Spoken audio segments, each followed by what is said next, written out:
Bismillahirrahmanirrahim. Assalamualaikum warahmatullahi wabarakatuh. Alhamdulillah, salatu wassalamu ala rasulillah, la hawla wa la quwata illa billah, amma ba'du. Bapak Ibu saudara sekalian yang saya hormati, Wabil Hus Bapak Kepala Kantor KPP Pratama Semarang Barat yang saya hormati, saudara sekalian yang berbahagia, alhamdulillah dengan izin Allah pada pagi hari ini kita bisa silaturahim dalam keadaan sehat walafiat. Mudah-mudahan pertemuan kita diberkahi Allah Subhanahu wa taala. Salat salam kita sampaikan pada Nabi Muhammad sallallahu alaihi wasallam. Bapak Ibu saudara sekalian, saya mohon maaf tidak seperti biasanya, saya akan pelan-pelan saja karena saya sedang berpuasa. Mohon maaf Bapak Ibu, ini mungkin kelakar tapi sebenarnya ini serius Bapak Ibu. Ya, karena apa? Karena puasa itu adalah satu-satunya ibadah yang kemudian tidak tampak dan tidak ada tandanya. Dan itu hanyalah urusan kita dengan Tuhan kita, dengan Allah Subhanahu wa taala. Beda dengan ibadah yang lain. Kalau orang sholat itu kan kelihatan rukuknya, kelihatan sujudnya. Oh, sedang sholat. Bayar zakat, sedekah, infak itu juga kelihatan. Kelihatan berasnya, kelihatan barangnya, kelihatan duitnya. Apalagi di foto untuk SPJ. Itu ya, berkali-kali fotonya kan dari sudut, berbagai macam sudut untuk pelaporan. Salahkah? Tentu tidak. Jadi Bapak Ibu, kalau kita berinfak, bersedekah, kemudian meminta laporan kepada pengelola, itu bukan berarti kita tidak ikhlas. Justru membantu pengelola agar selamat akhiratnya. Ya, itu harus dipahami. Jadi kalau misalnya nanti ada di antara Bapak Ibu yang kemudian ditakdirkan, kemudian diminta untuk ikut ngurusi masjid Salahuddin, jadi takmir, nanti kalau ada yang tanya, Mas laporannya gimana? Keuangan. Ya jangan kemudian maaf Pak, kalau sedekah yang ikhlas Pak ya. Tidak bisa begitu ya, karena ikhlas tidak ikhlas itu urusan personal dia dengan Allah. Urusan pengurus adalah memberikan laporan pertanggungjawaban dengan baik. Sholat kelihatan, sedekah kelihatan. Haji apalagi Pak, haji itu belum berangkat sudah syukuran ya. Dan nanti yang hajinya di sana serius dengan yang santai ya pulang sama, gelarnya sama, haji. Iya. Apalagi yang mohon maaf yang tahun ini kan yang akan berangkat haji itu mayoritas senior, lanjut usia. Ya, orang desa kan bagus menyebutnya lanjut usia. Sebenarnya kan lebih tepat usia lanjut. Nah, cuma kalau lanjut usia kan disingkat lansia. Tapi kalau usia lanjut kan disingkat sialan, kan nggak enak. Jadi Bapak Ibu, kita itu termasuk orang yang bagus, Pak, pinter, itu kan namanya atau rasa bahasa. Nah Bapak Ibu, sekedar informasi, tahun ini yang berangkat itu usia tertua Jawa Tengah itu 107 tahun. Ada 7 jamaah Jawa Tengah yang usianya di atas 100. Ada yang 102, 103, 107. Itu totalnya ada 7 orang. Dan kita nggak usah bayangkan nangkono terus piye gitu ya. Iya, karena bisa jadi yang tua, yang sepuh itu belum azan sudah sampai masjid, Pak. Yang muda sudah qomat masih di hotel, Pak. Sangat mungkin. Iya. Makanya tahun 2000 dan yang kan berangkat tahun ini kan mayoritas yang belum jadi berangkat tahun 2020. 20 COVID, 21 masih COVID. 22 itu kan yang boleh berangkat tahun kemarin hanya yang muda-muda. 65 ke bawah boleh berangkat, selebihnya tidak boleh.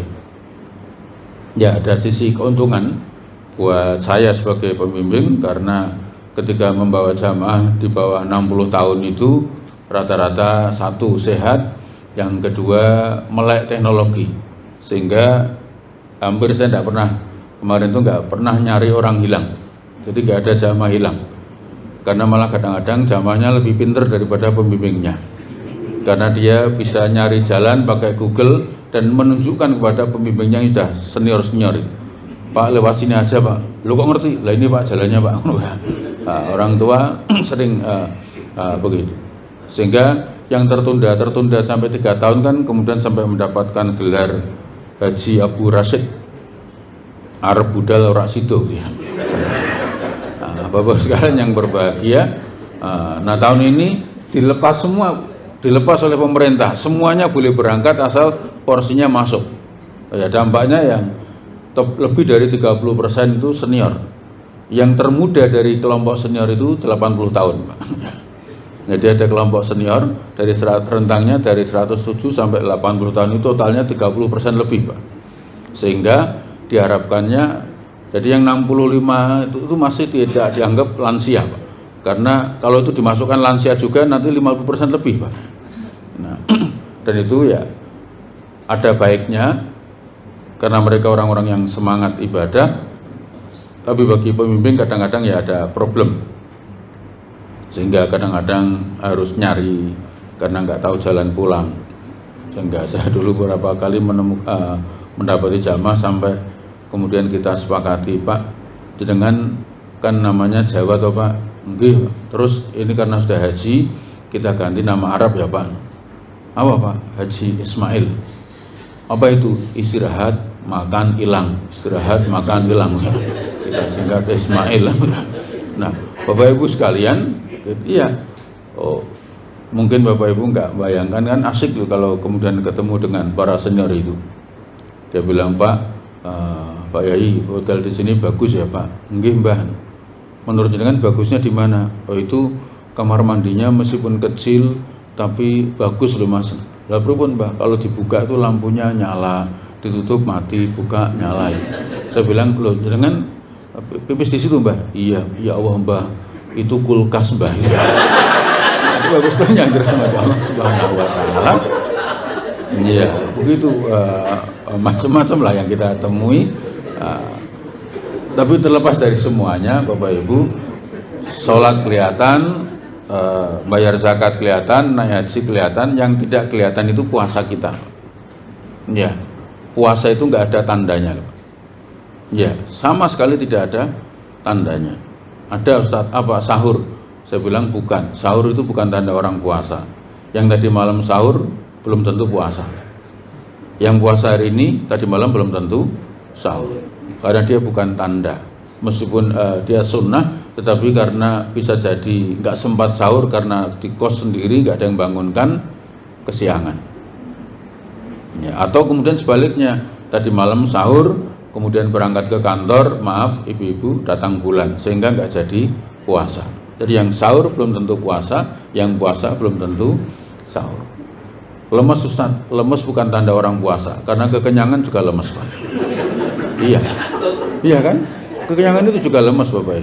Iya, nggak ada tandanya. Maka kalau kemudian orang puasa mengatakan, saya kalau Ramadan nggak bisa maksimal Pak kerjanya, itu maaf, sesungguhnya itu bukan persoalan fisik, itu soal rohaniahnya yang menjadi sebab. Ya nanti saya jelaskan Bapak Ibu. Karena ternyata kita akan lihat sejarah itu, orang-orang di bulan Ramadan justru kemudian kinerjanya bagus, prestasinya luar biasa. Bahkan sejarah juga mencatat Rasulullah itu berperang di pertama kali menghadapi serangan musuh itu, karena Rasulullah kan sesungguhnya tidak ingin terjadi peperangan, tapi karena ada serangan maka kemudian beliau harus menghadapinya. Kalau merencanakan nggak mungkin mesti ngambil bulan Ramadan Pak. Ya, tapi karena diserang dalam kondisi puasa, 300 orang harus menghadapi 1000 pasukan dengan senjata lengkap. Jadi 1000 itu tidak puasa, senjata lengkap, persiapan matang. Yang 300 itu puasa, senjata apa adanya tanpa persiapan karena mendapatkan serangan. Bapak Ibu, tapi faktanya bisa dimenangkan pertempurannya. Ya, dalam sejarah perang Badar itu kaum muslimin itu perang pertama kali yang terjadi dan bisa mengalahkan orang yang kemudian tidak berpuasa, kenyang dan sebagainya. Bapak Ibu mungkin juga pernah lihat, suka nonton sepak bola, Ozil, Mesut Ozil Muhammad Solah, Yaya Toure, Kolo Toure, Dembamba dan kawan-kawan itu pemain-pemain Muslim yang bermain di Liga Eropa itu Ramadan tetap puasa, Pak. Iya, tetap puasa. 90 menit di lapangan lari puasa, Pak. Iya. Dan menang ngegolke, Pak. Kita itu 11 pemain raposo kabeh lho, kalah terus gitu. Kan gitu. Bapak sebenarnya yang dirahmati Allah Subhanahu wa taala kan aneh gitu loh. Jadi itu bukan karena soal fisik semata-mata, ada soal macam-macam. Dan alhamdulillah itu mereka ya lari 90 menit tetap puasa kuat, Pak. Kuat. Dan bisa menjadi bintang lapangan karena nama mereka kan kemudian dikenal publik sedemikian rupa. Iya. Yang 90 menit lari puasa, masuk yang nonton tepuk tangan minum kan aneh gitu. Bapak Ibu saudara sekalian, jadi bukan soal fisik. Iya. Makanya ada anak TK, SD itu kuat sehari penuh puasa. Ya mungkin yang punya pengalaman melatih anak-anaknya, SD puasa sehari penuh bisa. 30 hari full dia bisa. Meskipun anak putri SD full puasanya 30 hari bisa. Anak SMA laki-laki kuat poso ya akeh banyak. Iya. Mohon maaf, kadang-kadang kita ngalami kamu lagi panas badanmu, nggak usah puasa dulu ya. Jawabannya enggak lah, bismillah insyaallah kuat. Selesai Pak puasa. Tapi ada SMA baru bersin loh, minta buka juga ada dia. Nopo ngono lah. Tak buka ya wis begitu saja. Hari ini Bapak Ibu, hari ini anak-anak SMA yang kelas 12 kan ujian. Ada orang tua yang menasihati anaknya, bagus, Dek, alhamdulillah ujian pas Ramadan. Ini kan puncaknya 11 kita berdoa bersama mudah-mudahan sukses. Tapi ada yang sebaliknya, Dek rasa posose wong sesuk ujian. Mungkin dalam pikirannya kalau kenyang pinter gitu. Kan kira-kira begitu dalam pikiran dia itu. Bapak Ibu saudara sekalian, maka bukan soal fisik semata-mata. Maka ketika kemudian tadi disampaikan Mas Aris, ini Ramadan momentum bangkit. Mungkin pertanyaannya ini bangkit dari mana? Ya kan ketua KPP rano masalah bobo tuh Mas. Ya, kan kenapa harus bangkit kan begitu. Nah, Bapak saudara sekalian yang dirahmati Allah Subhanahu wa taala, nanti kita sambung. Jadi tidak ada tandanya Bapak Ibu. Apalagi ya, maaf, bau mulut bukan tanda orang puasa. Yang enggak puasa bau banyak. Ya kan, yang puasa biasa aja juga tidak ada masalah. Ya, jadi ini ibadah yang tidak ada tandanya. Ya, Bapak Ibu sekalian yang dirahmati Allah Subhanahu wa taala, karena ini adalah urusan kita dengan Allah Subhanahu wa taala. Ya, bagaimana kemudian kalau bukan hanya di kementerian ya, bahkan juga di level kabinet disemboyankan semangat akhlak, ya kan? Luar biasa itu kalau di mana, meskipun itu hanya akronim, akhlak itu luar biasa itu amanah, kompeten, harmoni, apalagi adaptif, apalagi yang satu yang terakhir nggak hafal Pak ya. Akhlak, amanah, A-nya amanah, K-nya kompeten, H-nya itu kemudian harmoni, L-nya loyal, berikutnya adaptif, yang terakhir apa ya? K-nya ini kolaboratif ya. Ya mungkin nanti dicari lagi. Nah, Bapak sekalian yang dirahmati Allah Subhanahu wa taala, itu sesungguhnya bisa kita temukan momentumnya di bulan Ramadan ini. Iya. Sepanjang kemudian puasa kita itu adalah puasa yang digambarkan Nabi bukan hanya haus dan lapar. Iya. Dimana misalnya kita lihat Bapak Ibu, ketika puasa itu kemudian nanti sholat duhur ke masjid, karena siang mulut sudah agak mulai masam begitu, nggak nyaman, kita berkumur-kumur dan tidak membatalkan puasa. Ya, saya ulangi, berkumur tidak membatalkan puasa, asal berkumurnya tetap kepala menunduk, bukan dongak. Ya kan, lain kan begitu. Nah, karena potensial masuk ke kerongkongan kalau mendongak itu, dan bisa berpotensi membatalkan puasa. Tapi berkumurnya sendiri tidak membatalkan puasa. Lalu selesai wudhu, itu lazimnya orang puasa itu berkumur setelah wudhunya selesai, tapi maaf, dia meludah berkali-kali. Ketika ditanya, ngapain sih? Ya, khawatir ada sisa air wudhu yang ada di mulut masuk kerongkongan. Luar biasa. Orang puasa itu padahal air mulut yang air wudhu yang ada di mulut itu sudah di dalam mulut itu hanya setetes 2 tetes, Pak. Nggak ada orang lain tahu, tidak merugikan siapapun.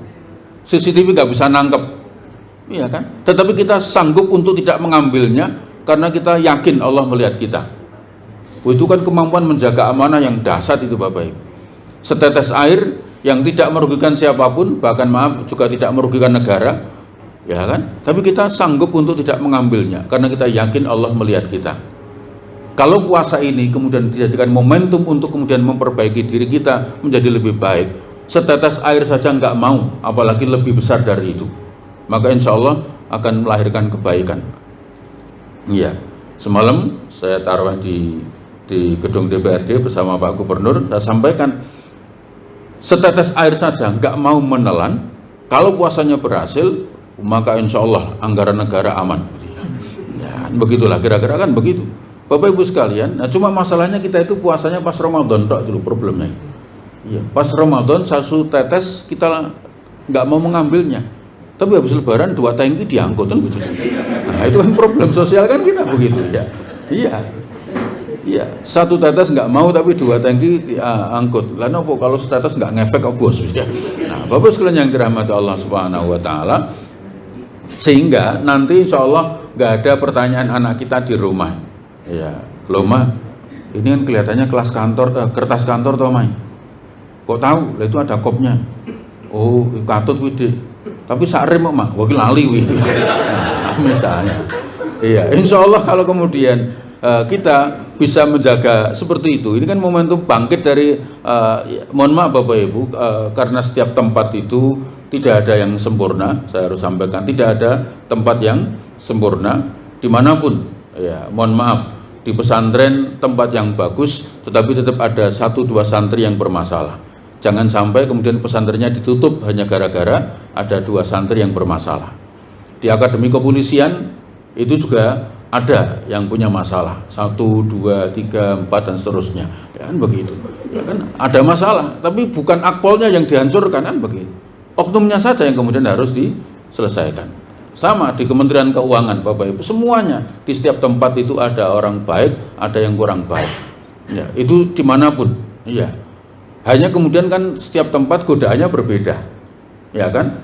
Kalau di pesantren itu godaannya, maaf, paling santri tertarik kepada santriwati, kan gitu toh. Iya, karena ketatnya aturan, itu kalah kemudian cari-cari kesempatan, kan kenapa begitu? Iya, godaannya Pak Kiai itu, mohon maaf, iya. Karena mohon maaf kan Pak Kiai kan tidak bisa nonton bioskop, ya kan, melaku neng mall, pemenang nganggo katok cekak neng pantai kan tidak bisa kan begitu ya.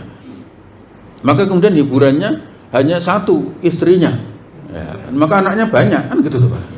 Iya. Nah ketika istrinya nggak bisa jadikan hiburan kan mencari hiburan lain kan kenapa begitu Pak.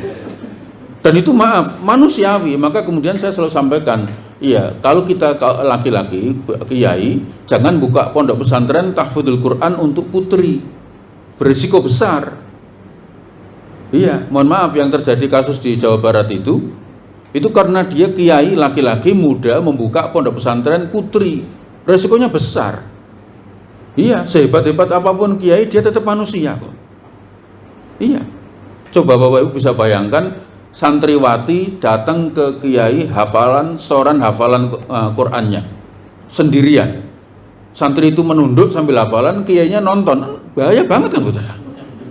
Iya loh, setan kan bisa menggoda siapapun, dia nunduk terus tidak ngerokok apa malah, wah kowe kok apik toh nduk. Loh ini bisa jadi begitu kan.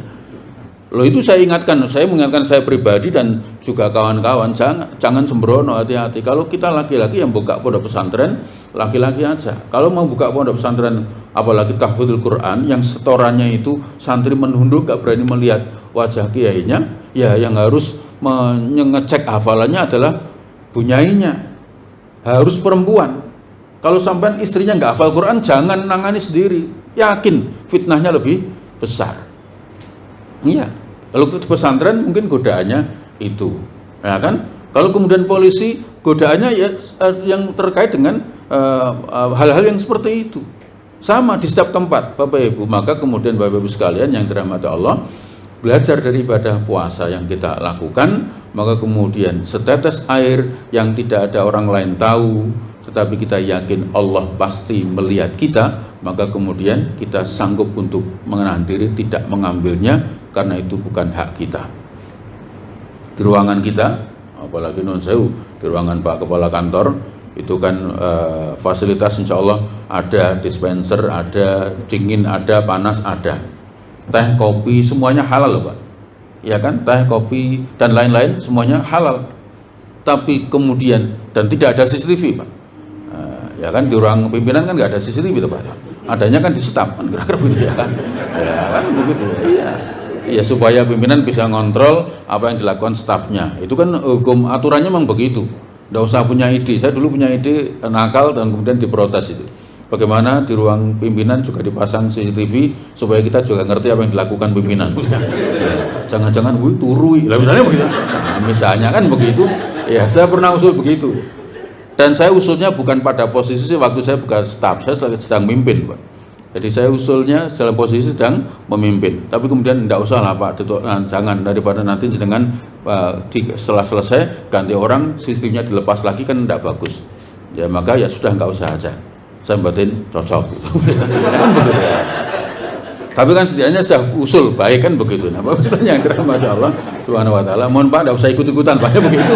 Nanti jadi masalah itu. Jadi Bapak Ibu sekalian, di ruang pimpinan sendirian ada teh, ada kopi, ada panas, ada dingin, semua kita bisa ambil, tapi kita sanggup menahan diri. Padahal itu halal semua, halal dan hak kita, dan memang disediakan untuk kita Pak. Tapi kita sanggup menahan diri tidak mengambilnya sampai waktunya tiba. Dasar loh Pak. Semuanya halal, tapi kita sanggup menahan diri sampai waktunya tiba. Dalam ibadah maghrib, ketika puasa standar maghrib. Sama Bapak Ibu, dimanapun kita ditakdirkan, kemudian diamanahi, sesungguhnya mungkin dalam tanda petik halal. Iya, tapi kemudian menjaga izzah, menjaga kehormatan, kemudian menjaga muru'ah, harga diri, maka kemudian kita sanggup untuk tidak mengambilnya karena kita tahu itu tidak baik. Karena tidak semua yang halal itu baik Pak. Iya. Loh mohon maaf Pak,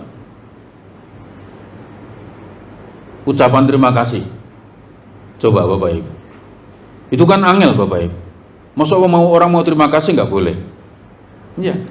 Tapi kita sanggup menahan diri untuk kemudian tidak mengambilnya, apalagi kemudian Bapak Ibu sekalian yang dirahmati Allah, kalau sampai kemudian yang subuhat, insya Allah kemudian kita bisa menjaga diri dengan sebaik-baiknya. Dan itu Ramadan bisa menjadi jalan awal, entry point buat kita, pintu masuk untuk kemudian agar nilai-nilai itu bisa mengejawantah tumbuh pada diri kita.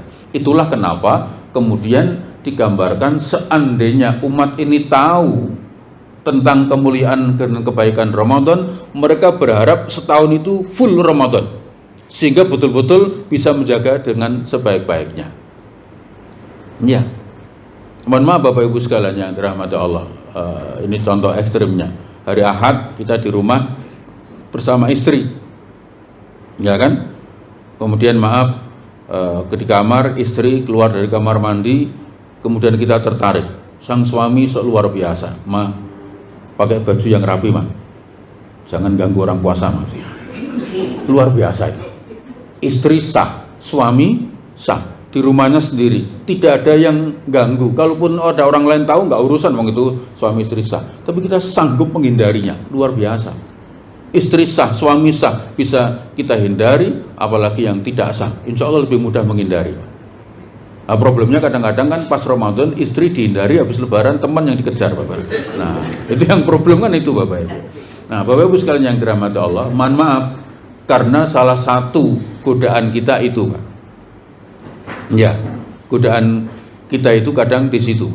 Ya, mohon maaf Bapak Ibu, karena kadang-kadang yang namanya ujian itu bukan hanya uang, Pak.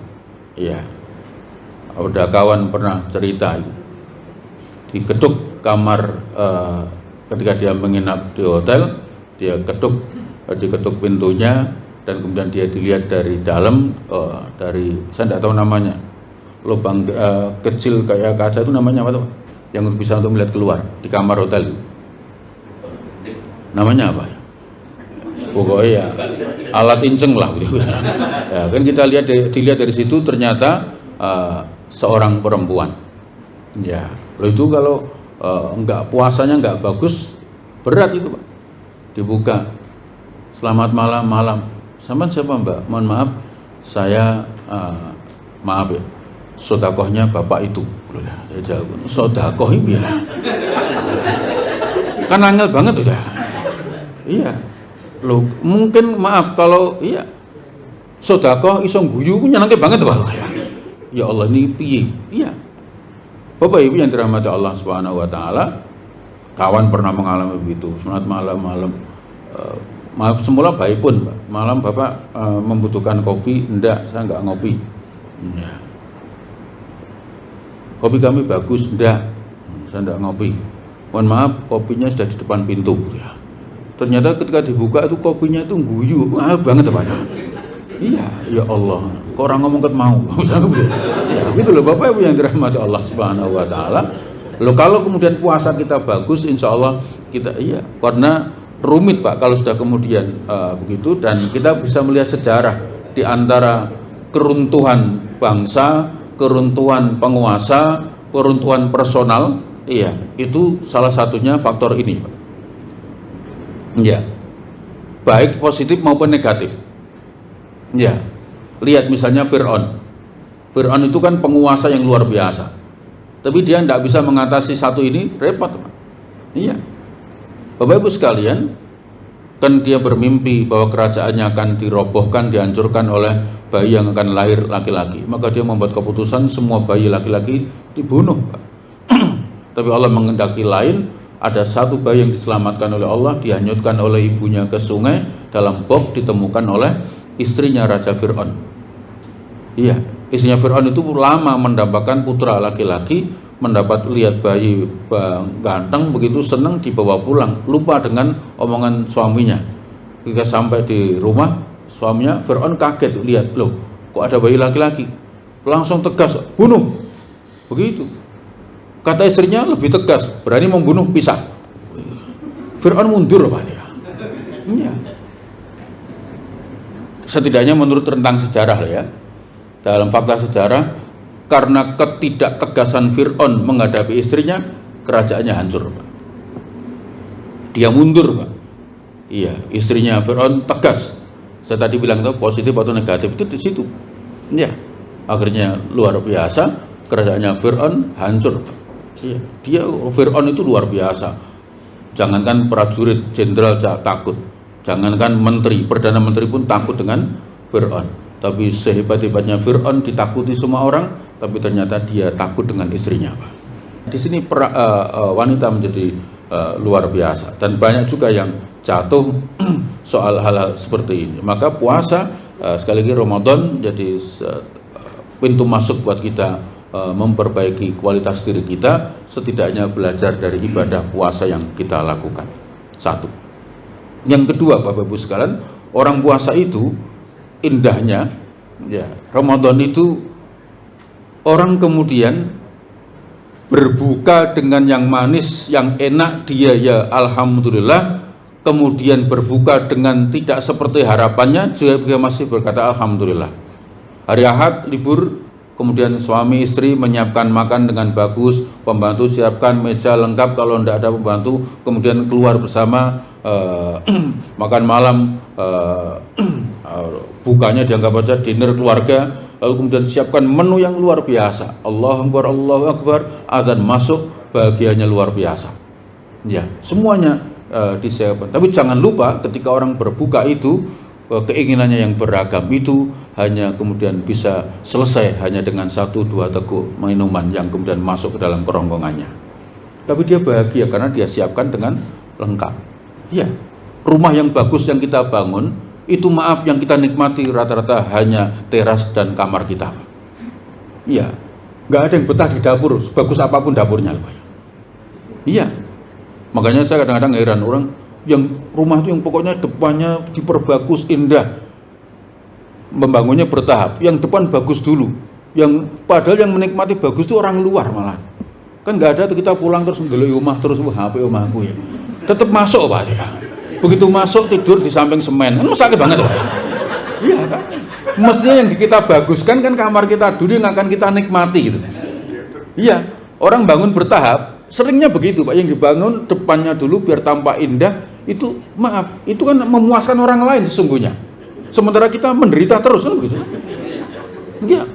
Nanti kamar gampang kan nggak kelihatan. Loh, tempat tidur kita loh Pak. Iya, sebelah semen, botol, kan sakit banget ya. Kan punya kita bagus dulu. Tapi begitulah orang berpuasa, menikmati berbuka, menu lengkap tapi dia 1-2 selesai. Tapi kadang-kadang maaf hari Senin, Selasa, atau maaf Jumat langsung pulang, targetnya dari kantor pulang ke rumah maghrib sudah nyampe. Tapi ternyata jadwal penerbangan tertunda, jadwal kereta tertunda, sehingga kemudian di perjalanan adzan maghrib masuk. Dan hebatnya orang puasa itu, ketika kita di mobil, di jalan macet, nggak ada minuman, nggak ada makanan, mendengar adzan maghrib masih bisa berkata, Alhamdulillah maghrib. Tidak ada orang mendengar adzan maghrib gelo itu nggak ada loh Pak. Wah, ini maghrib tidak ada begitu kan? Iya, iya. Saya ingin mengatakan begini Bapak Ibu, iya, belajar dari puasa kita, dari Ramadan kita, Bapak Ibu, kadang hidup itu ya seperti yang kita mau, Pak. Iya kan? Mendapatkan penghargaan, mendapatkan pujian. Tapi kadang-kadang sebaliknya, kita sudah berkarya bagus, kita nggak ngapa-ngapain, ikut kena getahnya. Hidup kan sok begitu Pak. Iya, tidak bisa tidak. Hidup kadang seperti yang kita mau, kadang-kadang tidak seperti yang kita harapkan. Dalam konteks kita kerja, maunya kan promosi, tapi dapatnya mutasi Pak. Mutasinya pun semakin jauh dari keluarga. Iya, meskipun sebagian orang juga bahagia semakin jauh dari keluarga. Iya, pindah nih Mas, luar Jawa. Kau tahu bahagia gua daripada neng omah mumet. Oh, ya ada. Ya maaf loh, kan sangat mungkin ya. Jadi jangan rasanya nyebut wong lah Pak. Sangat mungkin, ya sangat mungkin. Ya, makanya kan kadang-kadang saya bikin dialog imajinatif, dialog Mbak sampai enak ya Mbak. Lah kenapa suami istri sekota enak era karuan, pulang bangkat bareng, mulih bareng, jenengan diterkisik pemeneh jenengan barat suami gayam uger pisah tok dalan tok enak era karuan ya. Mangkat bareng, mulih bareng, makan siang bareng, enak era karuan ya Allah. Lah aku ora tau diterkip blas. Apa jawabannya? Enak ngono, merdeka. Ngono Pak. Ngono. Iya. Wah, bareng bojoku malah stres Pak. Nang mobil ribut, gara-gara aku lho dandan telat, bojoku nesu-nesu telat gara-gara kowe. Ngene iki mangkat dhewe-dhewe genah. Ngono Mas. Ributnya luar biasa kan begitu ya. Iya. Pernah Ibu ya? Ya gitu bisa terjadi begitu ya. Makanya jangan dikira yang bareng terus itu bahagia, bisa jadi penderitaan sepanjang hayat kan gitu. Ya, kan begitu. Ya. Atau kemudian enak Mbak jenengan meskipun tidak agak beda kantornya jenengan timur dengan suami di barat kan rada atuh mangkate dewi-dewi tapi kan nanti pulang ketemu sore ketemu malam nanti weekend dolan-dolan ya Allah. Suami saya luar kota, pulangnya tiap Jumat, weekend malah istirahat, ya Allah. Apa katanya? Kalau saya Mbak, milih ngono Mbak. Lah nopo daripada ketemu Medina iki stres. Nah, aku penting ngerasa ngurusi beres gitu ya. Sepodo uripe, coba ya. Iya. Jadi lagi-lagi, maaf Bapak yang kerjanya di Semarang, kepeksa kos di Semarang, istrinya di luar kota. Jangan bayangkan mereka menderita, Pak. Bisa jadi mereka tuh bahagianya luar biasa. Iya kan? Iya. Jangan mengira kita biasanya Jumat malam baru nyampe rumah. Jangan mengira kita pulang hari Rabu itu mereka bahagia Pak. Tekan omah, lho mulai nopo? Ngono ya Pak. Waduh, wene semangat 45 mulai tekan mulai nopo? Itu jengkel banget ya. Jadi Bapak Ibu yang dirahmati Allah Subhanahu wa taala, jadi hidup kadang-kadang tidak seperti yang kita mau, Pak. Iya. Kadang-kadang kita menghadapi situasi tidak seperti yang kita harapkan. Iya. Kadang-kadang kita harus kena sasaran caci maki, kadang-kadang kita kemudian mendapati situasi yang tidak kita harapkan. Tapi kalau kita bisa memahami ini, Bapak Ibu, justru kemudian kita akan bisa membuktikan teman-teman pesantren yang kemudian dikabarkan ada kiainya berbuat keliru, teman-teman pesantren membuktikan bahwa kami anak-anak pesantren tidak seperti yang ada di media. Hanya ada satu, tapi kami selebihnya hebat. Begitu. Teman-teman perwira di kepolisian juga mengatakan bahwa memang di antara kami ada yang begitu, tapi kami sebagian besar orang-orang baik. Bapak Ibu, Ramadan bisa jadikan momentum untuk menyatakan seperti itu, bahwa kami juga adalah orang-orang yang baik, punya kepribadian yang bagus, kita bisa menjaga amanah, sehingga Bapak Ibu, Ramadan bukan lewat begitu saja, kemudian tidak punya athar. Kalau bahasa Indonesianya bukan athar, itu pengaruh positif. Kalau bahasa tagnya itu bekas, membekas dalam diri kita, sehingga Ramadan menjadi pintu masuk untuk membawa kepada kita menuju kebaikan-kebaikan yang akan datang. Nah, Bapak Ibu sekalian yang dirahmati Allah Subhanahu wa taala, ketika kita berusaha semaksimal mungkin dengan ikhtiar-ikhtiar kita dari ibadah yang kita lakukan, mudah-mudahan Bapak Ibu, Allah berkahi hidup kita, berkahi rezeki kita, berkahi lingkungan kita, berkahi teman-teman kita, sehingga satu hal yang perlu kita catat, bergaullah dengan penjual minyak wangi, meskipun tidak membeli minyaknya akan mencium bau wanginya. Dan jangan bergaul dengan pandai besi, karena meskipun tidak beli besinya, berpotensi kena debunya. Ya, Bapak Ibu yang dirahmati Allah, saya contohkan ringan, kita setiap duhur ke masjid, teman-teman darus kita duduk di sebelahnya, keluar akan dianggap rombongan pembaca Quran, Bapak Ibu. Iya kan? Iya, kita padahal duduk neng sebelahnya merem gitu kan. Tapi keluar dari mana? Masjid. Lo kan mantep lah. Iya, kebaikan yang kita peroleh.